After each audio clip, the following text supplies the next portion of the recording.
Hello, everybody. I'm Harry Petch, the Community and Content Manager for Games Jobs Live, and I just wanted to make a really quick video before we do the Game Jam, the Game Parade Game Jam next week, and put forward a little video just to address a couple comments that I've been sort of seeing and just a general observation that I'd seen around doing different game jams in the industry.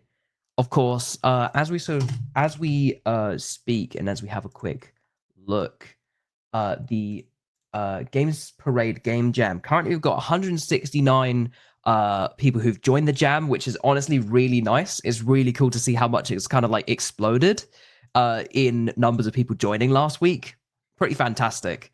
So if you're, I'm specifically talking about this jam. It's the one that we're running where we've got a lot of great volunteer judges from some fantastic studios doing judging for every entry that will be in this. So we've got everyone from artists to programmers to designers, all taking a look at your games that you'll be submitting for this jam. And yeah, from that, you should be able to get some, we really hope everyone gets really specific feedback that will help them with whatever entry they put in, making that into a nice like portfolio piece, essentially. So yeah, that runs next week between June 12th to the 22nd of June. Which, you can sign up for with this link down below. I'm going to leave it on here for most of this because one of the important things is obviously we are looking for different interesting like games and innovative games to sort of come out. But the reality is, if you're an artist, potentially an artist who's like very kind of specialist, say like character art or, environment art, people have come up to me in history. A lot of artists I've found are a bit skeptical or hesitant to do game jams because you have to build the entire rest of the game as well for these kind of jams. So I wanted to sort of alleviate some of those worries a bit and potentially give a few suggestions on what you can do if you're in a bit more of a specialist role and you aren't able to work in a team or you still want to be able to take part, because we'd really like everyone to take part. The first thing, of course, is take a look at our community page and at our Discord, which is also down going across the screen, because we've got some people who are wanting to apply for and do some teams here. So you might be in good standing there if you put yourself out on here. There's still a good week to go. And on the Discord, we have a few different channels dedicated for finding team members. So that could be really good. However, if you are not within that, or for whatever reason, you just want to work alone, which is totally understandable, and you want to still focus on creating a great portfolio piece, I want to show a few interesting assets that have helped me in the past. So if you are a 3D artist, specifically like a character artist, what you could do is there is this awesome advanced locomotion system V4 asset, which is completely free. You can have on Unreal Engine. And I've used this asset before. It is really great. It gives you this character controller that is fully rigged already. And essentially you can just, if you've got a UE5 skeleton rig for a character, you can just pop it on this guy and it's already nicely basically animated and works really well and feels really nice to control. So if you're a character artist and you didn't really want to make a full game, but you wanted to show that you've got a character art, you've got, a full rig and everything, being able to put it in an engine like this, make like a small little environment and exporting it, that technically, in my opinion, counts as a game. Because then, we can have our judges actually be able to look through and appreciate the asset in a game's context without having to worry about a lot of the game design aspect. What I will say as well, if you're like a concept artist, what could be really good is, feel free to just submit, say, drawings or different sprites or stuff like that.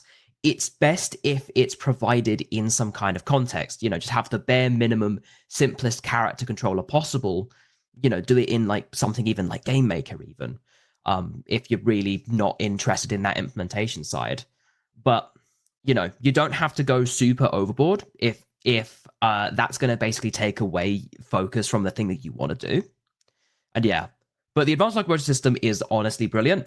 There's a story that I am continuing to tell about this, which is it's really good because Expedition 33, if you've been playing that game, I touched that game for like 5 seconds, moved the character forward, and I realized it was using this asset for the character controller, which honestly is quite brilliant because I love how it feels, and it feels really good. So yeah, and also if you play the game only up or chained together, it also uses the advanced locomotion system. So it's used quite a lot in some surprisingly really successful, really good projects. And yeah, it can definitely, I think, show you some skills of being able to work within other people's systems as well, which again can just look good in a portfolio. The guy who actually made this system works at Epic now, and he actually built sort of a more updated one, the game animation sample, which you might have seen, which has a bit of like interesting, free running elements to it. Again, these kind of are somewhat advanced systems, so they kind of want you to have a little understanding in blueprints, but you can still get around. There's a lot of good tutorials on both of these systems, and this, largely works the same way. And yeah, they're both available for most of the Unreal Engine editions. Now, if you're something like a narrative designer, for example, one thing that I would also recommend if you're interested more in narrative design or, again, 2D art, create a visual novel. Visual novels are brilliant, honestly. Like, Ren'Py is a really good, simple asset to go and do this. But if not, there's also a great Unity plugin called Fungus, and I love Fungus. That's the lowest quality video ever. Fungus is pretty brilliant because it's a drag and drop interface that not quite sure what's going on there. It lets you build like entire visual novel and drag and drop point and click games within its little toolset. It's currently a bit old and defunct because it's not been tested on newer versions. But what is really good is that there is a Fungus Community Edition, which I recommend you download, which is a fully compatible port for like Unity 6 and everything. So go download Fungus Community Edition and make it within this, because when I was starting Unity, I used like Fungus to essentially learn some of the bits of Unity, and it does a really good job. It's very much like Twine. It's very much a lot like Ink from Inkle, but it's got a lot more of a graphical user interface. And it's really good just for getting some simple like visual novel stuff going. And yeah, for any projects which you're using, if you're using like a Unity project and you've not used GitHub, you should use GitHub. And if you want to use GitHub easily, just download GitHub Desktop. It's a free thing that GitHub have, which just makes it really simple to just select what changes you make to your project, push them, commit them to your project, and then just click this button at the top, which changes based on what you need to be doing at the time. It's super simple. I always, like when I'm working with artists, I always get them on it. It's brilliant. So highly recommend it. And it's fully free. And you're going to be using version control in the industry. You need to have something showing that on your portfolio, just for anything really. Showing it's a skill under your belt, they want to see that. Finally, as well, if you're using Unreal Engine and you want to go the extra mile, Epic have built-in stuff for Perforce, and we've looked at different Perforce and recording job postings in the past for Unreal Engine projects, and they do really want to see Perforce. It's a thing that keeps continually coming up. So there's a little guide here that they provide. You just Google Perforce Unreal Engine.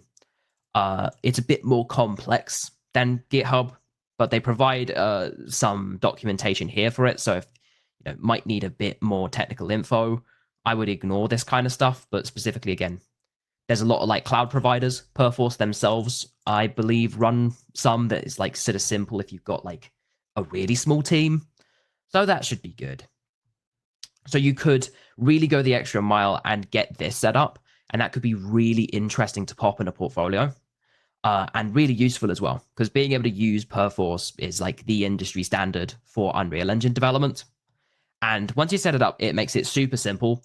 It basically just means if you work with a teammate, they won't be able to edit the same files you're currently editing and cause conflict hell, as we can very politely call it.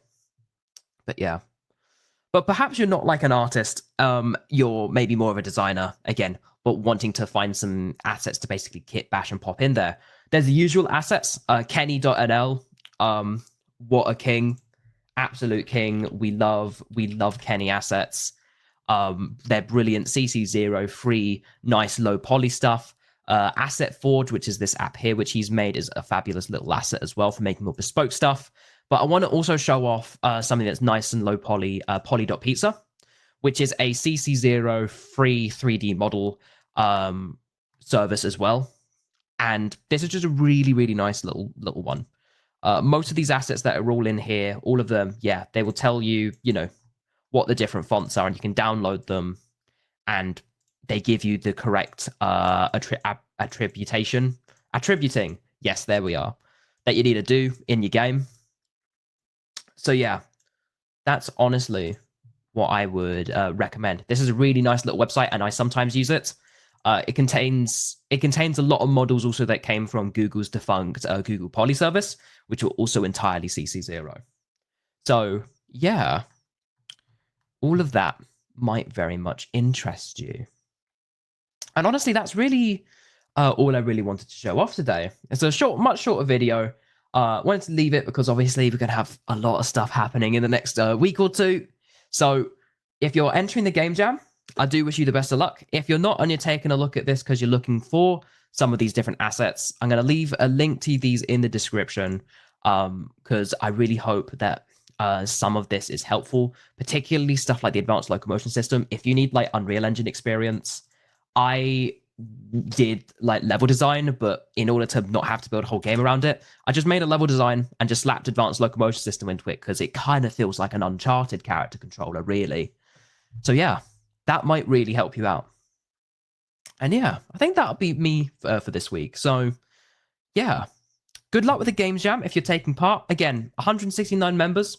Do join. There's still some time to join, and if we can really bring this up, that would be absolutely fantastic because that would just look really good. And it'll just be really good as a revival. And if you're looking at this and it's a bit too late, we'll still have one potentially around the sort of fall season, fall or winter. Not quite sure when, but we'd love to run one more again this year. And yeah, important thing is if you make something a bit more specialist, it's just important that you make something that you're going to enjoy like doing and is going to be helpful putting it on your portfolio. That's honestly my biggest advice when it comes to this jam. That's the focus. So if you are just, end up submitting different drawings, that's awesome and that's cool. You could potentially be eligible for some of these specific categories. It might not make you, eligible for the best game award, but as much as it's a cliche, the point of these things is more about the taking part than it is really about the awards. And as long as you submit, I'll find a way to show your game off or show your entry off in the best possible light when we start wrapping up the Game Jam after the 22nd. So yeah, do take part in the Game Jam. I'll see you all next time. Have a nice rest of your week. And if you're entering the Game Jam, good luck. And we'll see you next week for the Game Jam theme reveal, which will be this time next week at 7 p.m. UK time. See you later, everybody.